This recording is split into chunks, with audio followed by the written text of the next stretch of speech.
본방송에서 제공하는 부동산 정보는 투자 판단에 대한 참고 자료입니다. 방송에서 제공하는 부동산 물건의 가치, 가격 상승 및 가격 하락에 대해서는 방송사에서 보장하지 않습니다.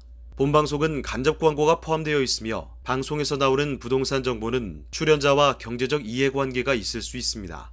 투자에 유의하시길 바랍니다. 본방송의 제작진 및 출연진은 방송통신심의위원회 규정을 준수합니다.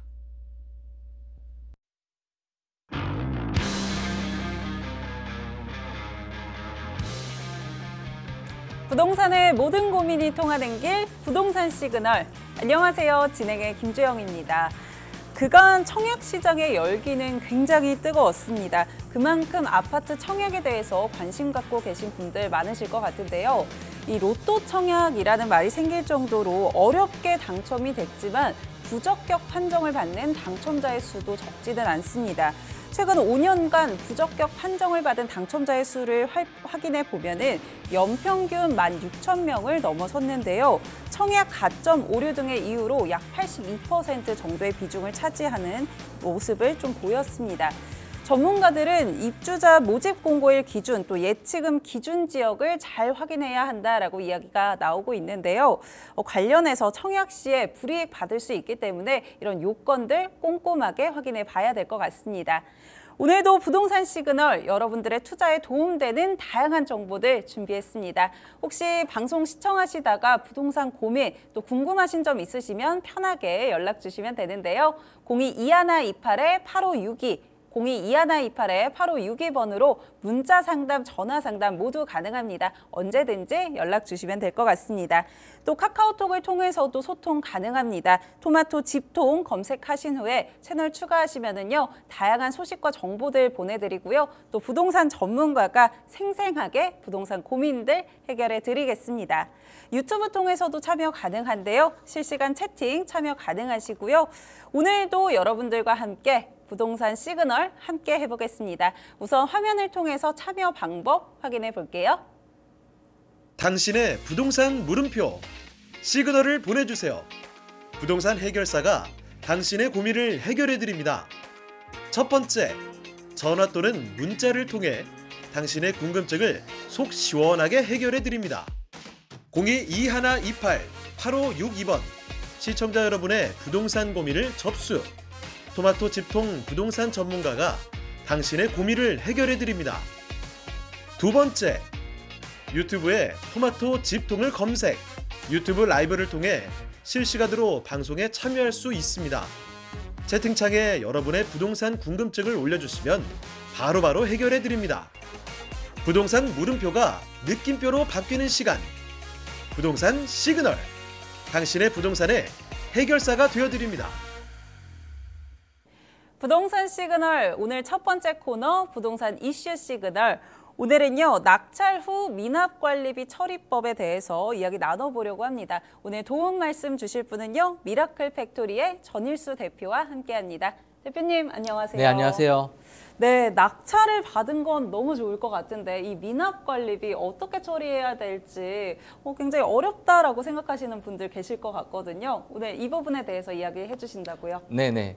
우리가 경매를 이제 하다 보면, 그리고 물건을 보고 임장을 가다 보면 이 미납관리비가 있는 아파트나 그다음에 상가들을 접하게 되는데, 이 부분 때문에 우리가 망설이게 되는 경우가 굉장히 많아요.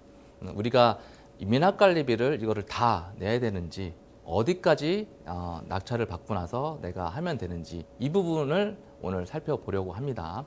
그래서 우리가 물건을 보거나 아니면 임장을 갔을 때 미납관리비가 몇백이 있거나 뭐 1000단위가 있는 경우도 있으니까 그 부분이 있더라도 오늘 내용을 보시고 이렇게 처리를 하면 되겠다라고 생각을 하시면 좋을 것 같습니다. 자, 미납관리비를 매수인이 인수하게 되는 부동산들을 먼저 알아봐야 되겠죠. 어떤 부동산들이 미납관리비를 인수하게 되는지. 매각 대상 부동산 점유자, 그러니까 뭐 채무자가 될 수도 있고 임차인이 될 수도 있겠죠. 미납한 관리비에 대한 관리사무소에서는 대부분 낙찰자에게 청구를 해요. 관리사무소에서는 어쨌든 미납관리비를 다 받아야 되기 때문에 낙찰자에게 청구를 하는 게 보통입니다. 공동으로 관리비를 징수 관리하는 부동산에서 발생을 하게 되죠. 입찰 전에 미납관리비를 관리소를 통해 반드시 확인을 해야 돼요. 우리가 임장을 가서 물건에 대한 시세 조사만 하고 오는 게 아니라 관리사무소에 들려서 이 미납관리비를 그래서 반드시 확인을 해야 됩니다. 이거를 가지고 우리가 입찰가를 선정할 때도 여러 가지 입찰가를 조정을 해야 되는 거니까 그냥 크게 생각 안 하고 관리사무소 안 들리고 확인을 안 하지 마시고 꼭 갔으면 꼭 관리사무소 가서 이 미납관리가 있는지 있으면 얼마나 되는지 그런 것들을 확인을 하실 필요가 있습니다. 단독주택, 다가구, 다세대 등은 개별적으로 납부를 하죠. 그렇기 때문에 매수인이 그러니까 낙찰자가 인수하지 않습니다. 그거를 알고 우리가 물건을 보거나 입찰을 준비하시면 되겠죠. 미납관리비 중에서 우리가 승계를 해야 될 것이 어떤 게 있냐? 이 부분만 아시면 돼요. 공용 부분만 승계를 합니다. 낙찰자는 이 공용 부분만 승계를 해요. 아파트의 특별 승계인은 그러니까 낙찰자겠죠. 전 입주자의 체납관리비 중 공용 부분에 관해서 이를 승계하여야 한다고 봄이 타당하다. 이게 판례로 이렇게 나와 있습니다. 그러니까 내가 낙찰을 받았다. 미납관리비가 이렇게 있다, 이만큼 있다라고 한다고 해서 그거를 전액 내가 다 승계를 받는 게 아니라 저 공용 부분만 승계를 받는다. 이렇게 생각을 하시면 돼요. 그러면 공용 부분은 대체 뭐냐? 공용 부분과 전용 부분이 있는데 공용 부분은 대체 뭐냐? 이런 거죠. 뭐 청소비, 오물수거비, 소독비, 그다음에 뭐 승강기 그런 것들을 다 쓰니까 그리고 공용 난방비, 급탕비, 수선 유지비 이런 것들이 있는 거죠. 그냥 공용으로 거기 단지에 사람들이 공용으로 쓰는 어떤 것들, 공용으로 하는 것들 이런 것들을 공용 부분이라고 하고 전용 부분은 거기 이제 살고 있는 사람이 직접 내가 다 전용으로 그 전용 공간에서 썼던 그런 것들이 전용 부분이라고 생각하시면 됩니다. 그러니까 우리는 공용 부분만 요 부분만 승계를 받는다. 이렇게 그냥 간단하게 생각을 하시면 돼요. 자, 미납관리비가 있다라고 그러면 분명히 연체료가 있을 거예요. 연체료. 미납을 했으니까 계속 연체료가 붙겠죠. 이 부분은 이제 어떻게 해야 되는지는 요 내용을 이제 보시면 되는데 관리비를 납부를 연체할 경우 부과되는 연체료는 위약벌의 일종이고 전 구분 소유자의 특별 승계인이 그러니까 낙찰자죠. 체납된 공용 부분 관리비를 승계한다고 해서 공용 구분 소유자가 관리비 납부를 연체함으로써 인해 발생되는 법률 효과 그대로 승계하는 것은 아니라 공용 부분 관리비에 대한 연체료는 특별 승계인에게 승계되는 공용 부분 관리비에 포함되지 않는다. 뭐 이게 판례 내용이고 막 이게 좀 어렵잖아요. 사실은. 그러니까 이게 뭐냐면 연체료는 낙찰자에게 승계되지 않는다. 이렇게 생각을 하시면 간단합니다.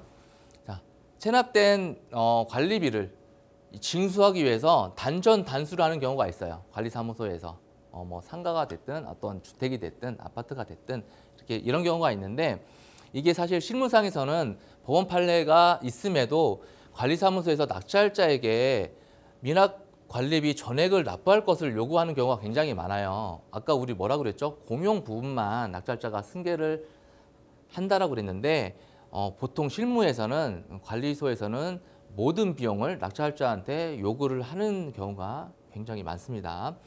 자, 매수인이 미납관리비 전액을 납부하지는 않은 경우 관리사무소에서 낙찰받은 부동산에 대해 단수 조치를 취하기도 하죠. 그러니까 뭐 관리비를 계속 안 냈으면 관리사무소에서 할 수 있는 행위는 단전을 시키거나 단수를 시키는 거죠.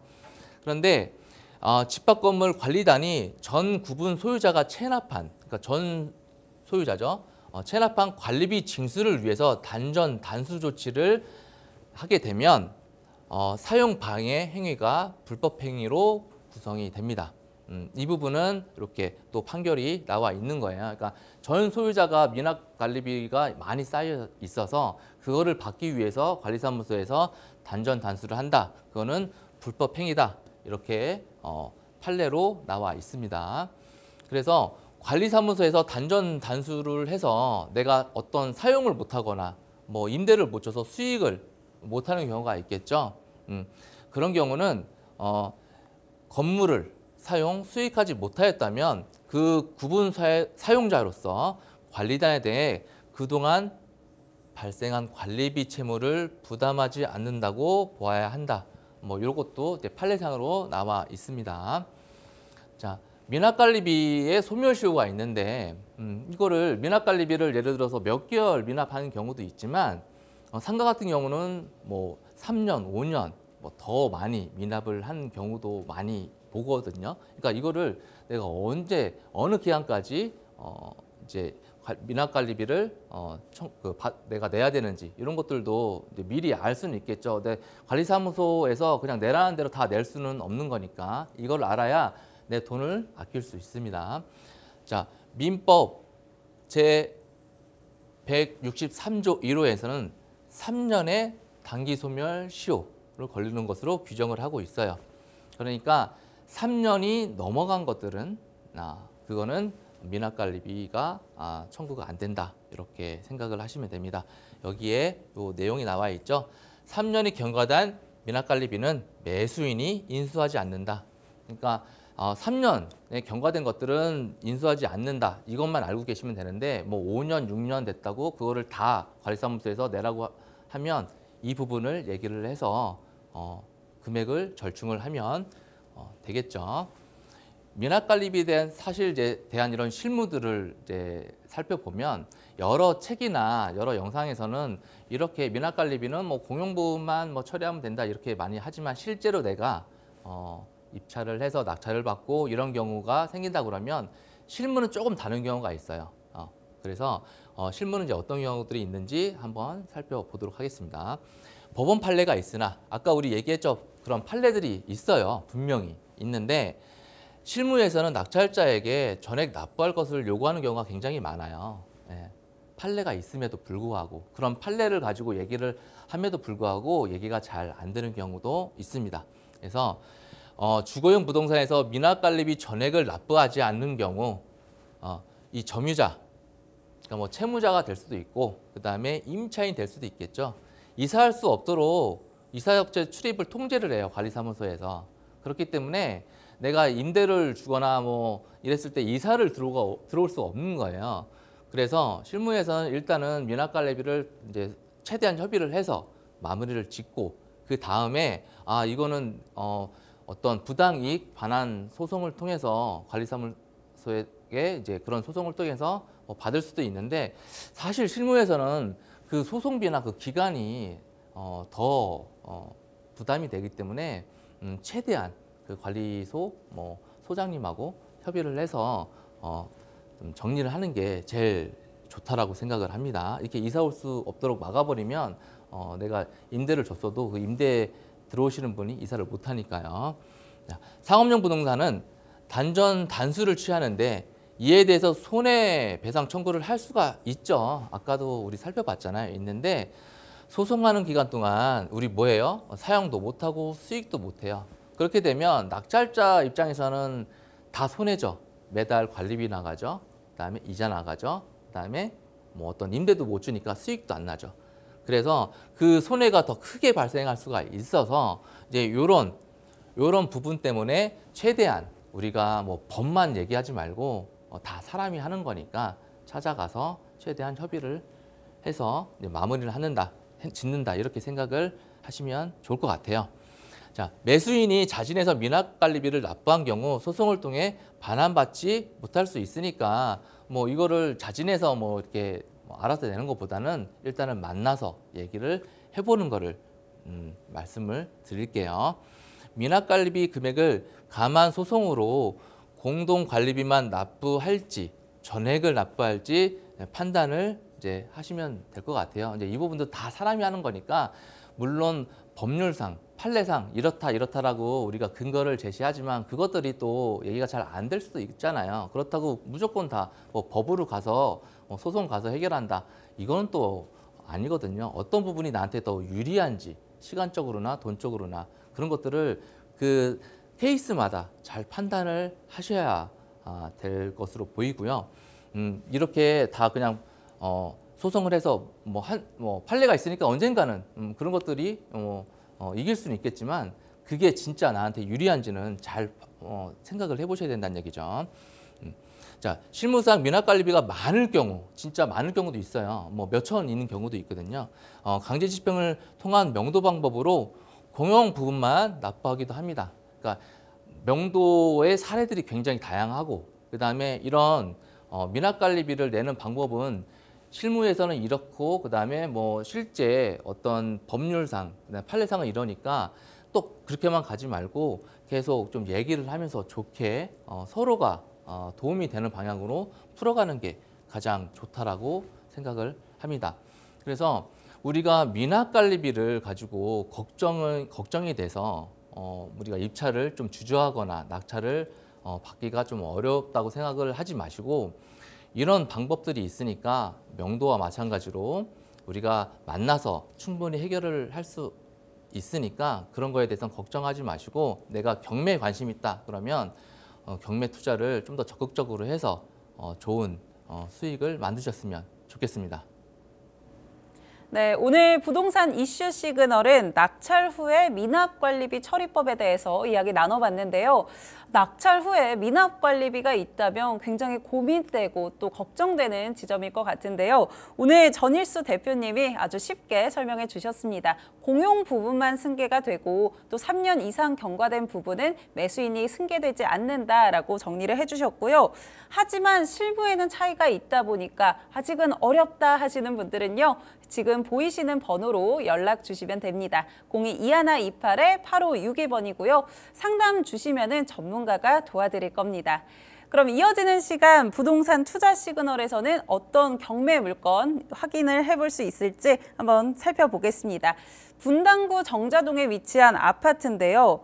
대표님.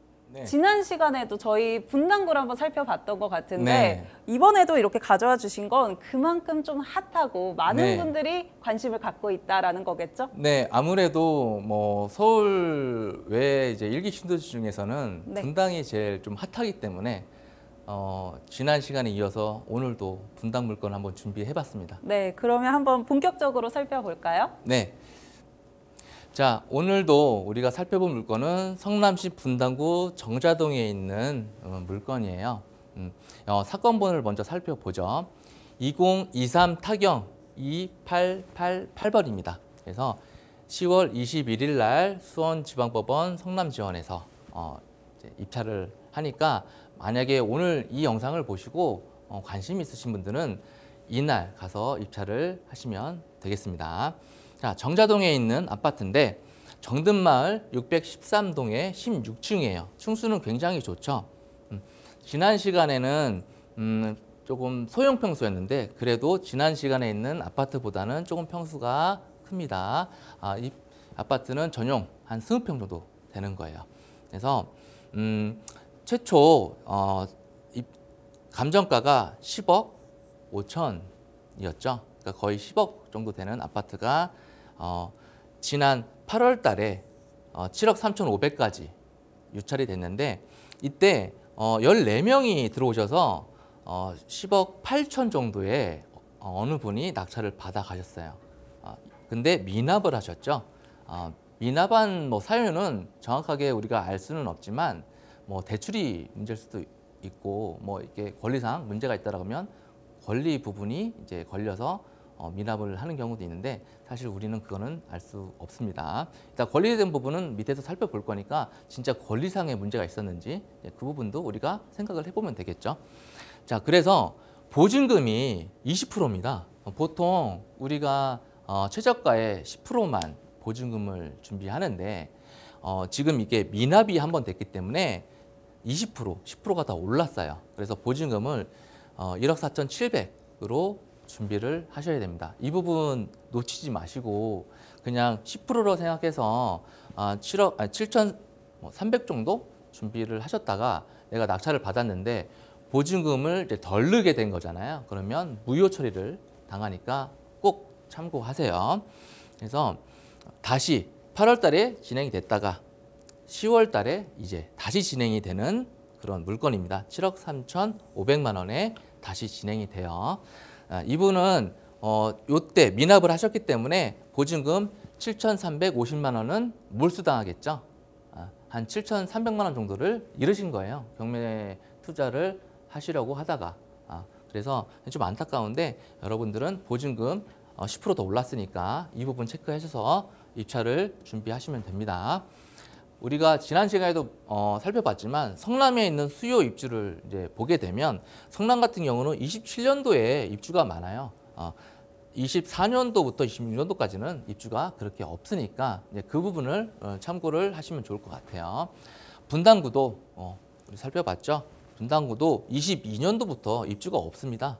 우리 해당 이 아파트는 분당에 있죠. 그렇기 때문에 어떤 전세 수요나 뭐 매매가 이 입주에 의해서 조금 더 영향을 받을 가능성은 적겠죠.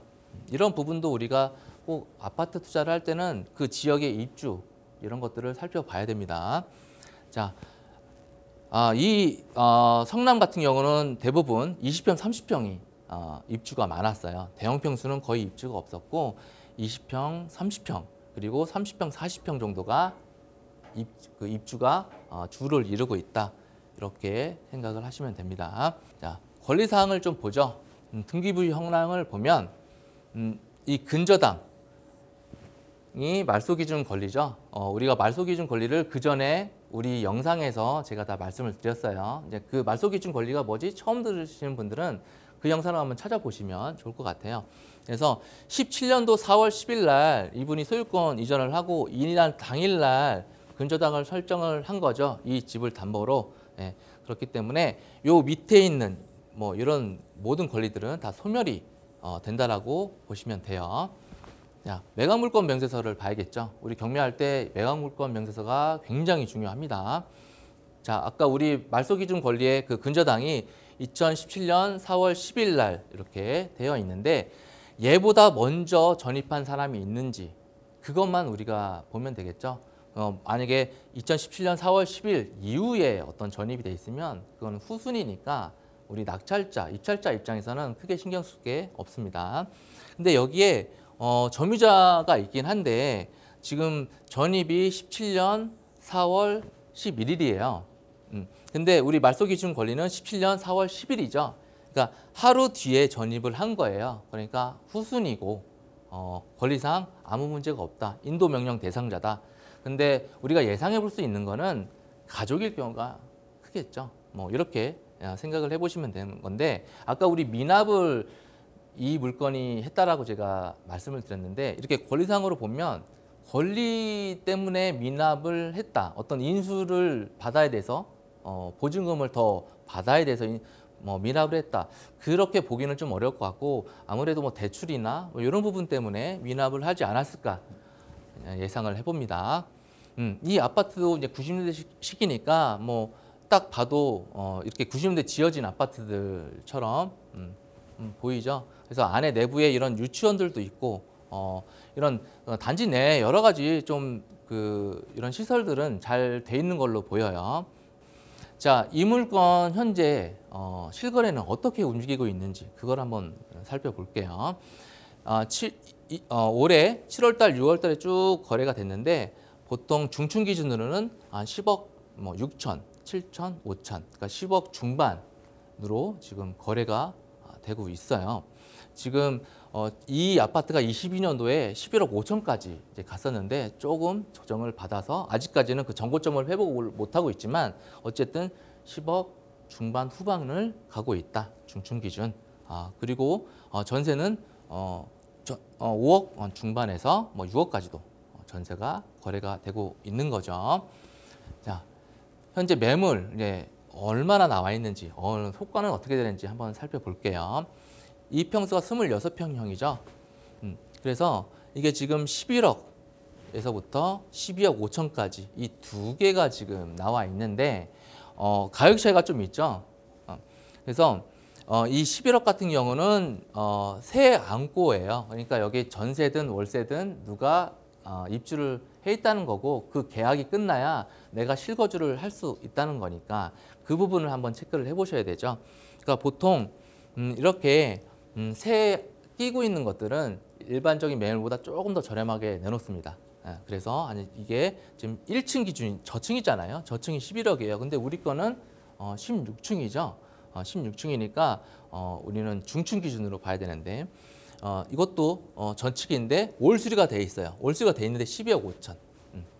그러니까 지금 매물 자체로는 중층은 없고 이렇게 저층하고 1층만 있으니까 현장에 가셔서 좀 조사를 해보셔야 되겠죠.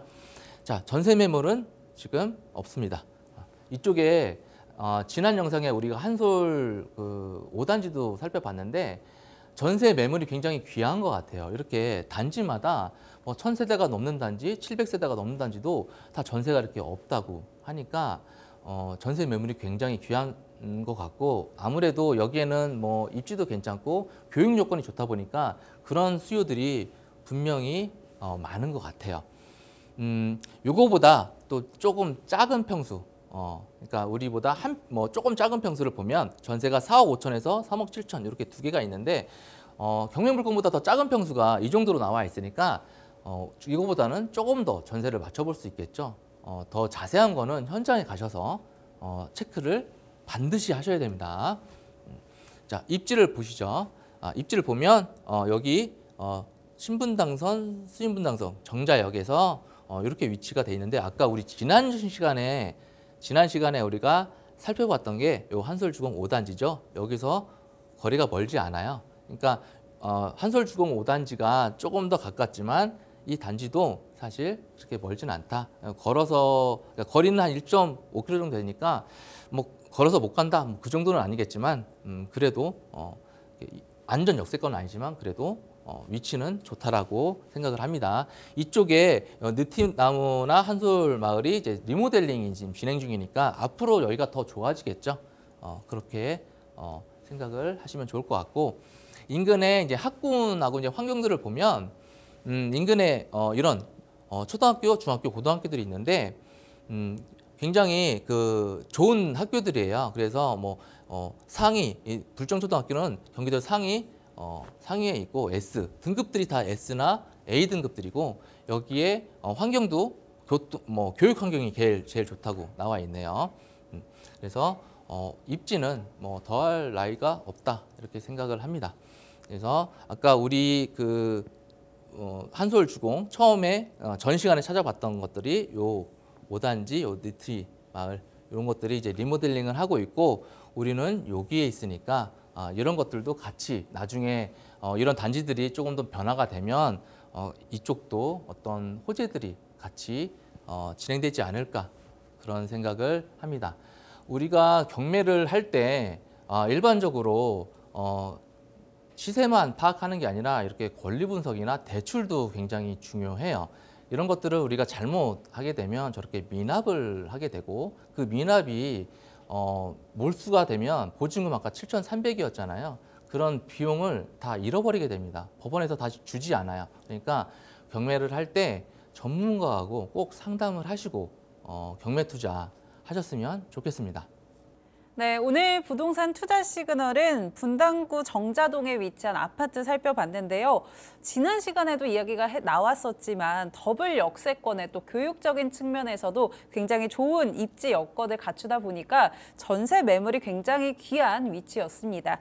이런 부분들 확인해 보시면 좋을 것 같고요. 다만 보시면서 관심 생기신 분들 같은 경우는 한 차례 미납으로 보증금이 20%라는 점 꼭 기억하시면 좋을 것 같습니다.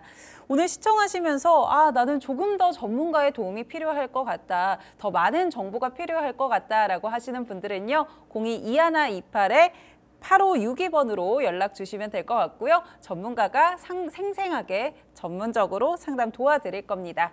그럼 오늘 좋은 물건 가져와 주신 전일수 대표님과는 여기서 인사 나눠보겠습니다. 대표님, 오늘 말씀 감사합니다. 감사합니다. 당신의 부동산 물음표 시그널을 보내주세요. 부동산 해결사가 당신의 고민을 해결해드립니다. 첫 번째, 전화 또는 문자를 통해 당신의 궁금증을 속 시원하게 해결해드립니다. 02-2128-3802로 시청자 여러분의 부동산 고민을 접수. 토마토 집통 부동산 전문가가 당신의 고민을 해결해드립니다. 두 번째, 유튜브에 토마토 집통을 검색. 유튜브 라이브를 통해 실시간으로 방송에 참여할 수 있습니다. 채팅창에 여러분의 부동산 궁금증을 올려주시면 바로바로 해결해드립니다. 부동산 물음표가 느낌표로 바뀌는 시간. 부동산 시그널. 당신의 부동산의 해결사가 되어드립니다. 부동산의 모든 고민이 통하는 길 부동산 시그널. 이어지는 시간은요, 공매 용역 계약서 작성법에 대해서 이야기 나눠볼 텐데요. 오늘 도움 말씀 주실 분은 토마토패스 공인중개사 민법 교수인 박기인 교수님과 함께 이야기 나눠보겠습니다. 교수님 안녕하세요. 네, 안녕하세요. 네, 지난 시간에 이어서 오늘도 주제 가져와 주셨는데요. 네. 공매 용역 계약서 작성법. 이거 어렵지 않나요? 어려울 수도 있고요. 간단합니다. 네. 네, 간단하게 오늘 또 정리를 해주신다고 네, 하니까 네. 한번 같이 이야기 들어보겠습니다. 자, 지금부터요. 공매에 대해서 우리가 잠깐 얘기하도록 하겠습니다. 여러분들 보면 우리가 경매는 많은 사람들이 알고 계신단 말이죠. 그런데요. 공매라고 하는 것은 여러 가지 공매가 있어요. 예를 들어서 여러분요, MPL 같은 거 나오는 신탁 공매 같은 것이 있고요.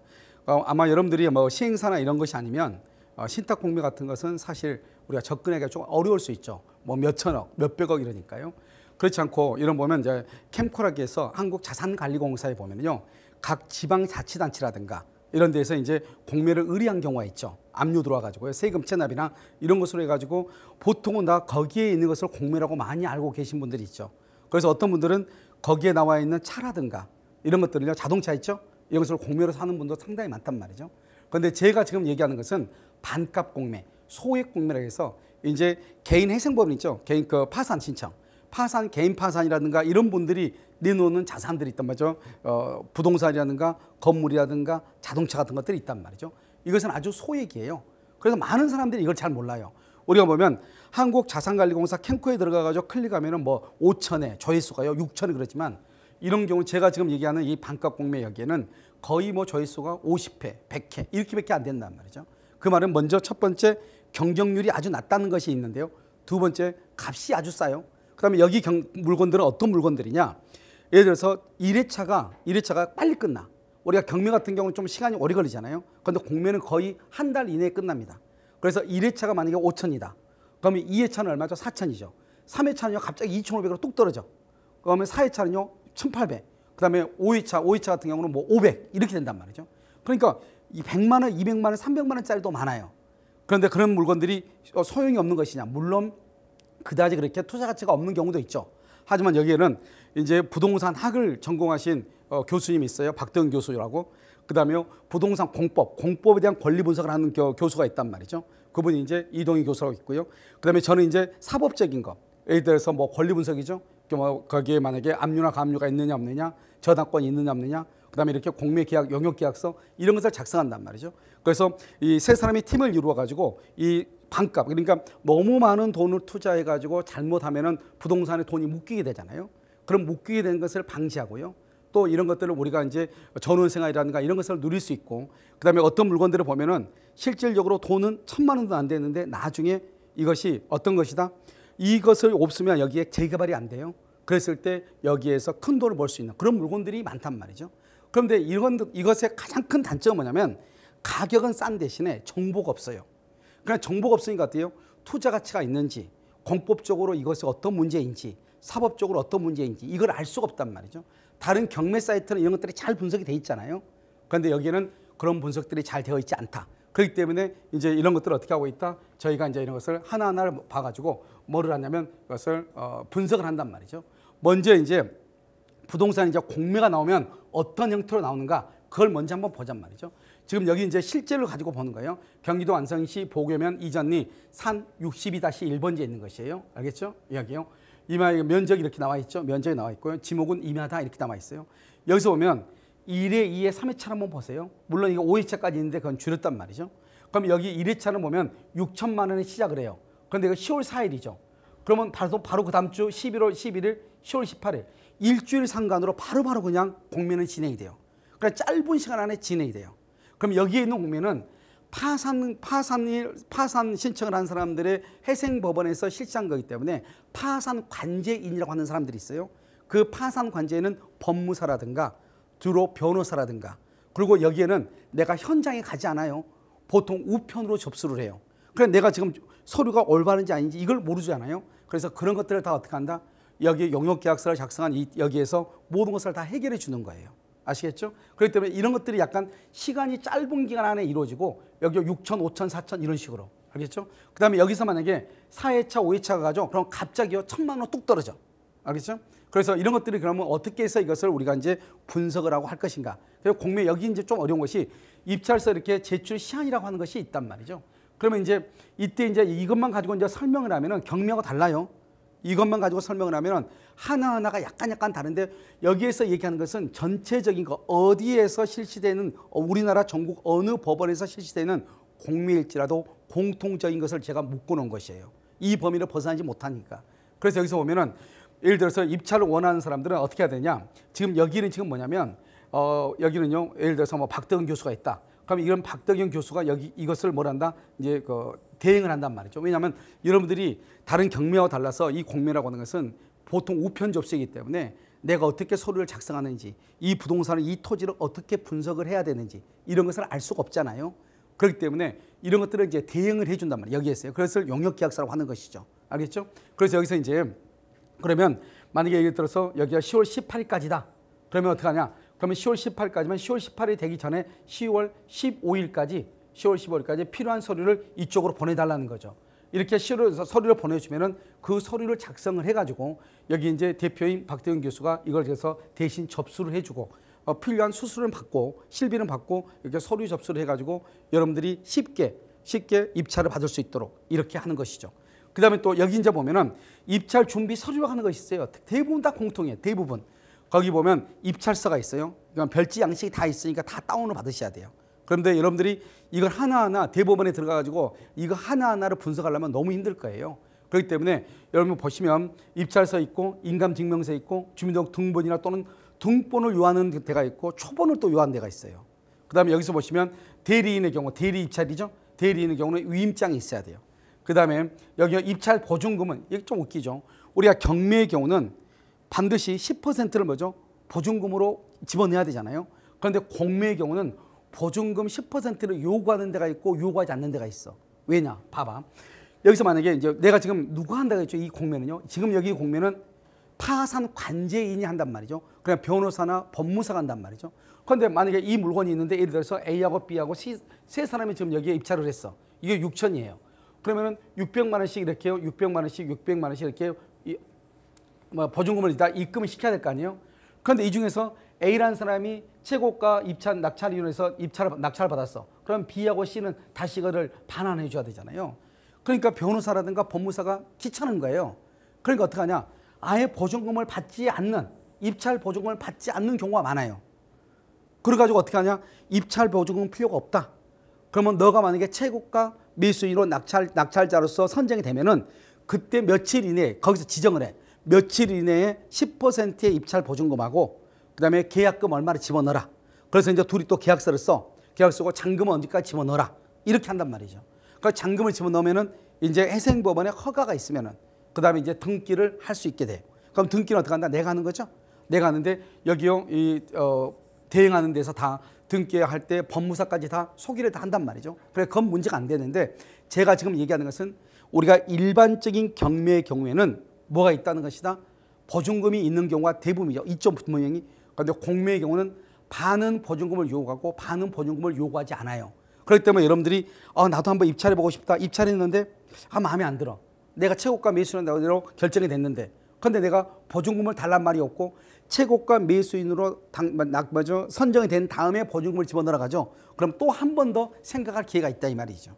알겠죠? 이것이 다른 일반적인 경매나 또는 뭐 신탁 공매나 그다음에 캠코에서 하는 공매나 이런 것과 약간의 차이점이 있는 것이다. 이것을 지금 얘기하는 것이고요. 그다음에 본인의 인감도장 이런 것을 다 요구하는 것이 있고 요구하지 않는 경우가 있어요. 그러니까 기본 서류는 이거다 이 말이죠. 그런데 공매는 우리가 이제 경매하고 다르게 지금 대부분 공매는 입찰하는 방법이라는 낙찰자 방법이 약간 특이해요. 원칙은 뭐냐면 일반 경쟁 입찰로 해요. 원칙은 일반 경쟁 입찰. 그래서 누구나 할 수 있다 이 말이죠. 그다음에 수의 계약이 하는 경우가 있어요. 언제예요? 만약에 이것이 낙찰이 안 됐을 때는 수의 계약으로 가는 거예요. 그런데 수의 계약을 하는지 안 하는지 어떻게 하느냐? 공지가 안 돼. 그걸 알 수가 없죠. 그러니까 어떻게 한다? 만약에 이렇게 예를 들어서 공매가 딱 나오죠. 그럼 여기 보면 파산 관제인 누구 전화번호 쭉 나온단 말이죠.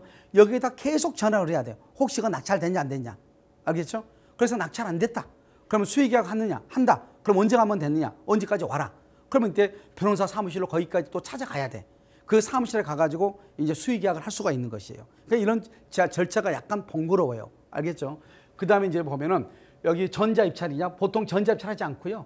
여기는 보통 다 거의 대부분이 95%가 무슨 입찰이냐? 그것은 우편 접수예요. 그 다음에 약 한 5% 정도가 뭐냐면 여기가 방문 접수가 가능하다 이렇게 돼 있단 말이죠.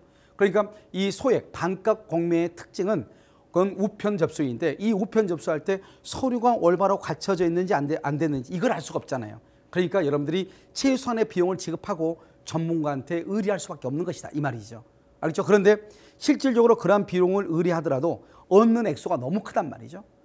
그리고 또 안전하고요. 그다음에 이제 여기 보면 우리가 이제 회차가 있죠. 우리가 이제 보증금을 받을 때 뭐 공고가 딱 뜰 때 이렇게 뜬단 말이죠. 어떻게 뜨냐? 만약에 지금 여기 3회차다. 보증금은 뭐 100만 원이다. 그다음에 뭐 보통 14시까지 반드시 보증금을 입찰해라. 은행은 어디고 예금주는 파산관제인 누구 딱 나온단 말이죠. 계좌번호 어디다 이렇게. 그럼 거기에다가 입금시키면 되는데 그렇지 않고 거의 대부분 또 반은 보증금을 요구하지 않는 경우도 있다고 그랬죠. 그러니까 크게 생각할 필요는 없고요. 그 다음에 이제 공매할 때 또 한 가지 이제 재밌는 것이 뭐냐면 최고가 매수인을 결정을 하고 그 다음에 입찰 보증금을 지급하고 매매 계약을 체결하는 이런 단계들로 가는데요. 지금 여기서 중요한 것만 쭉 제가 지금 해냈단 말이죠. 어디나 마찬가지로 우리가 경쟁 입찰이니까요. 경쟁 입찰이니까 최고가 매수인을 한 사람이 나올 수 있죠. 그러면 그 한 사람이 낙찰자로 결정을 하는 것이고 두 사람이다. 그럼 두 사람이 어떻게 하는데 다시 또 그 자리에서 다시 또 입찰을 하는 것이에요. 알겠죠? 그렇게 하는 것이고요. 그 다음에 재밌는 말은 여러분요. 이 말을 이해를 해야 되는데요. 지금 제가 얘기하는 것은 뭐라고 얘기했느냐. 지금 여기서 말하는 공매라고 하는 것은 대법원에서 개인 파산 선고를 받은 사람들의 재산을 가지고 하는 거라고 그랬죠.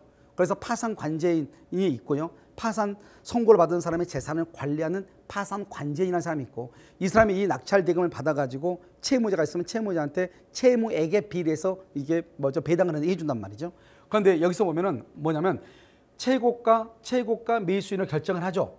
하고 나서 그 다음에 뭐다 단 해생법원의 허가를 조건이다. 이 해생법원이라고 하는 것이 뭐냐면 그 사람의 파산 선고를 했던 사람 알겠죠? 그 법원에 뭐 수원지방법원, 수원지방법원 거기에서 허가를 조건인데 이 허가는 100% 그냥 무조건 나오는 거예요. 알겠죠? 그러니까 이것은 뭐냐면 그래 내가 알았어 이 말이거든요. 아무것도 아니고요. 만약에 최고가가 2인 이상이다. 그럼 어때요? 그 두 사람만을 가지고 다시 또 재입찰을 하는 거예요. 그런데 아까 내가 뭐라고 그랬죠? 대부분이 무슨 입찰한다고 그랬죠? 우편 입찰이라고 그랬죠? 우편 접수라고 그랬죠? 그렇기 때문에 여기서는 이제 최고가 입찰이 똑같은 가격을 쓴 사람이 2명이 나온다. 그럼 이 파산 관제인이 직접 거기 사무실에서 전화가 또 올 거예요. 어떻게 할 것인지. 그다음 두 사람이 전화로 할 수도 있고요. 그렇지 않으면 만나서 사무실로 언제 모이라 하든지 이렇게 해서 결정을 한단 말이죠. 그런 경우가 있고요. 그다음에 이제 보면 우리가 이제 보증금이라는 게 뭐예요? 만약에 예를 들어서 6천만 원이다. 그럼 우리가 이제 보증금으로 600을 넣었죠. 그럼 600을 넣어서 내가 최고가 매수인으로 낙찰을 받았어. 그러면 내가요 이 보증금을 이제 어떻게 하냐? 이 원래 매매 대금 안에 포함되는 거죠. 그러니까 600만 원을 보증금으로 냈으니까 이제 얼마 남은 거죠? 5,400이 남은 거죠. 그 5,400이 남으니까 그냥 계약권을 정하고요. 계약을 체결하고 난 다음에 매매 대금은 파산 관제인이 지정하는 계좌로 입금을 해. 그것을 말한다. 우리가 그 경매에서는 경매법원에 우리가 이제 그 낙찰 대금을 납부를 하잖아요. 그런데 여기에는 어떻게 나온다? 파산 관제인의 파산 관제인이 계좌를 하나 튼단 말이죠. 그러면 그 계좌로 입금을 하면 돼. 그러면 낙찰 대금이 완납이 됐죠. 완납이 되면은 원칙적으로 등기 없이도 소유권을 취득을 해요. 그것을 말한다. 민법 187조에 의한 법률의 규정에 의한 물권 변동이라고 하는 것인데 실질적으로 이제 내가 다른 사람한테 또 처분해야 되니까 내 앞으로 등기를 가져와야 되겠죠. 그 등기를 가져오는 등기 비용은 내가 부담하는 거예요. 아시겠죠? 그런 등기하는 것이 절차가 어렵다. 그러면 다시 또 여기에서요. 다시 모든 것을 다 소개를 다 해준단 말이죠. 그러니까 큰 문제가 없는 것이고요. 만약에 잔금 납부를 하지 않는 경우가 있죠. 보증금은 냈는데 600만 원 잔금을 납부하지 않아. 그러면 본 계약이 체결되지 않았죠. 그러면은 보증금만 몰취하는 거예요. 보증금만. 알겠죠? 그래서 그것은 파산재단에 귀속이 되는 것이에요. 그래서 이런 것들이 이제 뭐냐면 우리가 가장 이제 기본적인 것이 뭐냐면 우리가 이런 부동산이 공매가 나왔을 때 그러니까 돈이 얼마 안 되죠. 이것을 반값 공매라고 하는 것이 대부분 나중에 낙찰이 될 때 실제 감정평가 비용의 반 이하로 다 낙찰이 된단 말이죠. 그래서 이것을 뭐라고 한다? 반값 공매다 이렇게 얘기를 하는 것이에요. 그러면 여기서 이제 우리가 다시 한번 보시면 이제 유의사항 같은 것들이 있어요. 이 유의사항은 여러분들이 하나하나를 각각 케이스 바이 케이스로 다 따로 봐야 돼요. 그러니까 어떤 경우는 어떤 공매 물건이 딱 나오잖아요. 그러면 이 공매는 어떤 정보가 없다고 그랬죠. 정보가 없는 대신에 하나의 그 공매 과정의 절차만 복잡하게 써놨어요. 그러니까 이 사람들이 자기가 책임지지 않기 위해서 그러니까 모든 것은 다 뭐냐면 우리 파산관제인은 권리 분석에 대해서 책임지지 않습니다. 파산관제인은 이게 여기에 어떤 토지나 건물에 예를 들어서 살아남아있는 전세권이라든가 임차권이 있잖아요. 그걸 우리 책임지지 않습니다. 그다음에 등기 책임지지 않습니다. 다 이런 것들이에요. 유의사항이라고 하는 것은 우리는 책임이 없고 모든 것은 낙찰자 당신이 알아서 하세요. 이 말이거든요. 그러면 이것을 할 때는 어떻게 해야 돼요? 그러니까 이걸 잘 모르니까 여러분들이 그냥 적은 비용으로 그냥 의뢰하면 된다. 이것을 지금 얘기하는 것이고요. 그다음에 이제 방금 우리가 앞에서는 뭐냐면 그 안성 토지는 딱 그렇게 주소만 딱 나와 있어요. 그런데 이제 이 반값 부동산 연구소에서 이것을 어떻게 하는 것이냐? 이것을 이렇게 분석을 딱 해주는 거예요. 분석을. 그래서 이제 부동산 공법을 연구하는 이제 이동희 교수라고 하는 분이 있는데 그분이 이것을 하나하나 다 분석해서 다시 이제 입찰자들한테 이것을 입찰을 원하는 분한테 이것을 이제 준단 말이죠. 그래서 이때 봤을 때 이 산 62-1번지하고 62-3번지는 어떻게 되느냐? 전체 토지는 1,500평 정도 되는데요.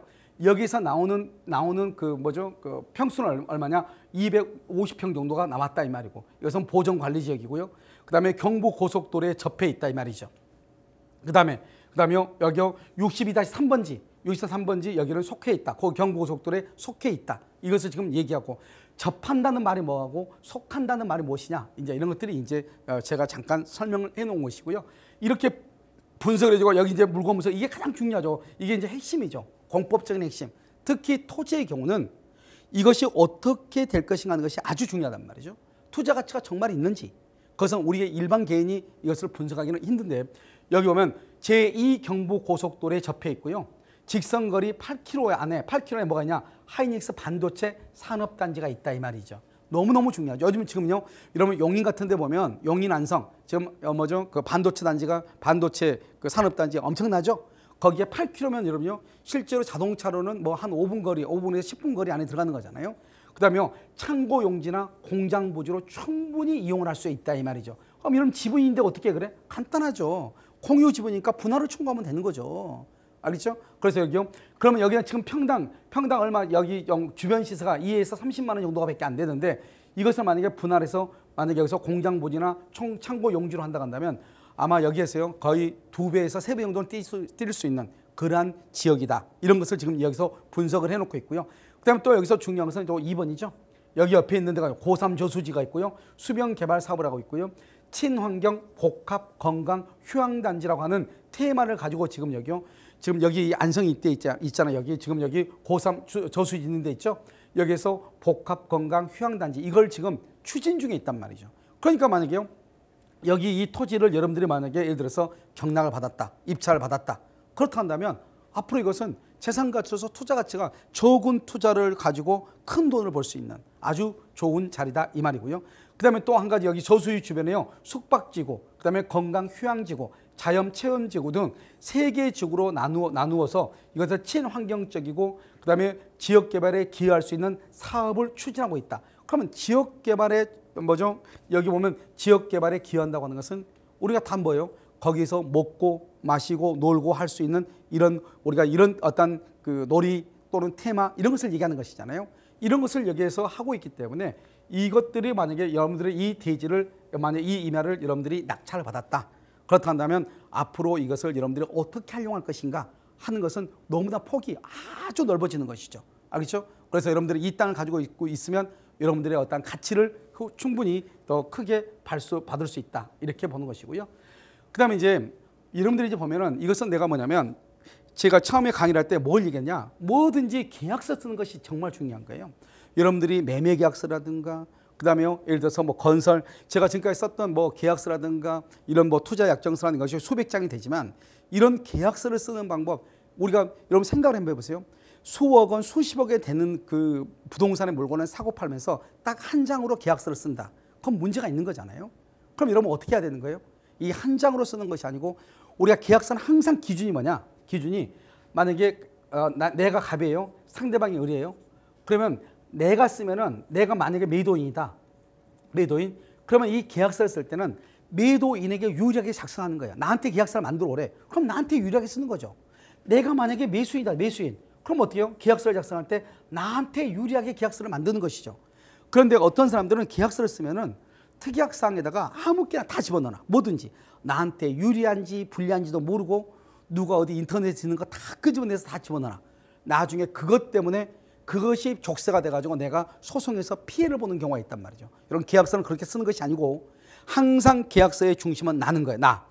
나를 중심으로 해서 되도록이면 내가 손해를 보지 않게끔 계약서를 작성하는 것. 이걸 우리는 계약서 작성의 스킬이라고 하는 거예요. 알겠죠? 그렇기 때문에 항상 누군가 계약서를 가져와도 그 계약서가 나하고의 관계에서 어떻게 될 것인가. 항상 이렇게 봐야지. 오, 계약서 잘 썼네. 이건 절대로 안 되는 거예요. 왜? 항상 계약서는 법정 소송의 다툼이 될 수 있는 소지를 언제나 가지고 있기 때문에 그렇단 말이죠.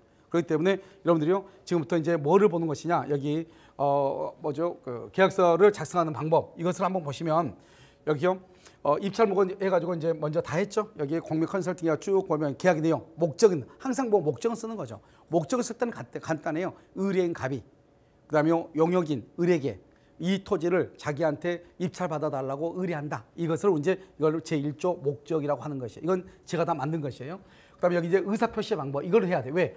예전과 다르게 예전에는 거의 대부분 계약은 서면으로 했지만 요즘은 카톡이라든가 그다음에 녹음도 맞아, 녹음이라든가 문자라든가 이런 것도 많이 한단 말이죠. 그렇기 때문에 의사표시를 어디까지 의사표시를 인정할 것인가, 서면의 작성만 인정할 것인가, 그렇지 않고 우리가 문자라든가 카톡이라든가 전화 내용이라든가 이것도 다 내용으로 인정할 것인가. 그래서 이것을 가지고 이제 뭐를 하냐면 여기 전자적 표시 방법이다 하는 것이 있단 말이죠.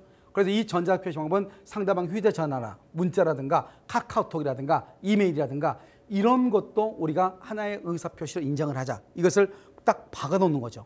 그러고 나서 여러분들 그래서 이제 할 때는 그럼 어떻게 해야 돼요? 한번 우리가 딱 계약이 되잖아요. 그러면 상대방과 얘기할 때 전화 내용이라든가 문자라든가 카톡이라든가 이메일을 할 때 항상 조심해야 돼. 항상 어디를 생각하면 상상해야 되냐? 최악의 경우를 생각을 하고 내가 이 문자로 인해서 내가 어떤 해를 입을 수 있는 것인지 이걸 항상 생각을 하면서 작성을 하고 문자를 보내고 메일을 보내고 카톡을 보내야 되는 것이에요.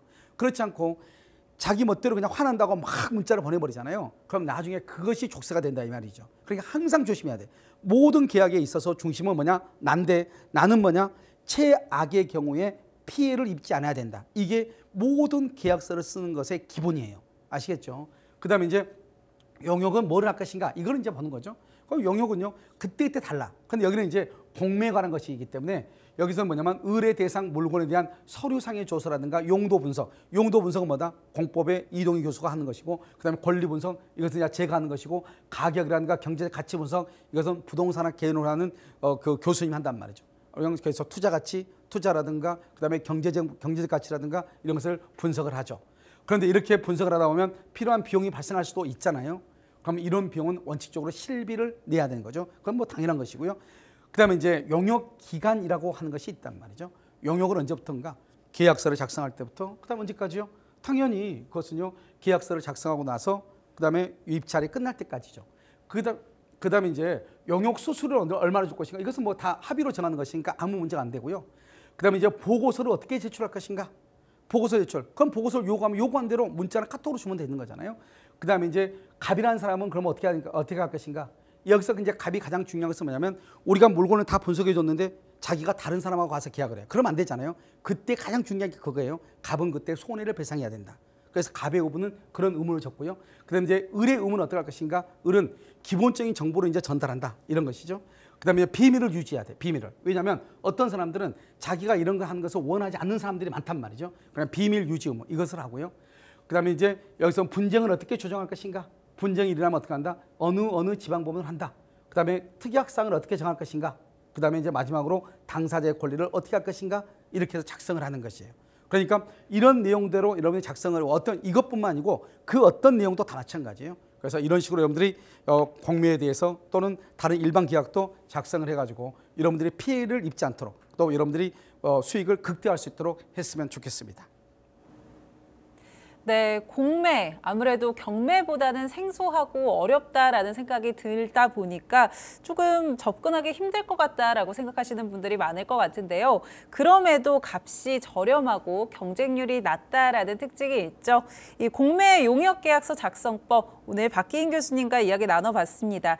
교수님 말씀이 공매에 관심 있으신 분들에게 큰 도움이 됐을 것 같은데요. 그럼에도 나는 작성 시에 도움이 필요하다, 관련 고민이 있다라고 생각하시는 분들은요. 지금 화면에 보이는 번호로 연락 주시면 됩니다. 022128-3802번이고요. 문자 상담, 전화 상담 모두 가능하니까요. 편하게 연락 주시면 될 것 같습니다. 오늘 도움 말씀 주신 박기인 교수님과는 여기서 인사 나눠보겠습니다. 교수님 감사합니다. 네, 감사합니다. 네, 저희 전화 상담 계속해서 열어두고 있습니다. 022128-3802번이고요. 또 카카오톡을 통해서도 여전히 소통 가능합니다. 토마토 집통 검색하신 후에 채널 추가해 주시면요. 다양한 소식과 함께 정보들 보내드리고요. 또 집통 전문가가 방송 중에 생생하게 상담 도와드리니까요. 이런 부분도 참고해 보시면 좋을 것 같습니다. 또 유튜브 통해서도 실시간 참여 가능하고요. 또 토마토 집통 홈페이지를 통해서는 무료 다시 보기 가능하니까요. 많은 참여 부탁드립니다. 저희 오늘 준비한 내용은 여기까지입니다. 다음 이 시간에 더 알차고 유익한 정보들 가지고 돌아오겠습니다. 지금까지 시청해 주셔서 감사합니다.